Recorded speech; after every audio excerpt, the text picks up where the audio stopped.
আজ দাড়ি টুপি ছেড়ে রেখে, মাথায় টুপি রেখে, দাড়ি রেখে সমাজকে লুটে খাচ্ছে।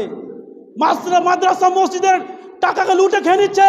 কোনো জায়গাতে শোনা যাচ্ছে যে 10 লক্ষ টাকা নাই, কোনো জায়গাতে 12 লক্ষ টাকা নাই, কোনো জায়গাতে 18 লক্ষ টাকা নাই। মানুষ আত্মসাৎ করে নিচ্ছে মাদ্রাসা মসজিদের টাকাকে। যে ব্যক্তি মাদ্রাসা মসজিদের জায়গাকে আত্মসাৎ করে নাই, যে ব্যক্তি মাদ্রাসা মসজিদের টাকাকে আত্মসাৎ করে খেয়ে নাই, এর চেয়ে হারামখোর, এর চেয়ে বদমাশ, এর চেয়ে হারামখোর আর পৃথিবীতে কেউ হতে পারে না। এর চেয়ে নিকৃষ্ট ব্যক্তি আর কেউ হতে পারে না, যে ব্যক্তি মাদ্রাসা মসজিদের টাকাকে আত্মসাৎ করে খেয়ে নাই। শুনতে পান না? অনেক জায়গায় শুনতে পাচ্ছেন যে মাদ্রাসা মসজিদের টাকা খেয়েছে। শুনে রাখুন, যারা মাদ্রাসা মসজিদের সরকারের টাকা আত্মসাৎ করছেন, কিয়ামতের দিন আপনার 5 হাতে ঝান্ডা লাগাবে। ঝান্ডা বুখারী মুসলিম শরীফের হাদিস আছে যে কিয়ামতের দিন আপনার 5 হাতে ঝান্ডা লাগা হবে।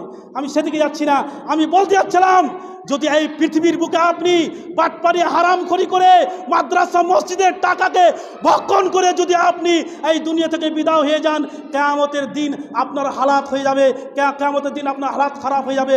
সেই দিন আপনি হিসাব দিতে পারবেন না।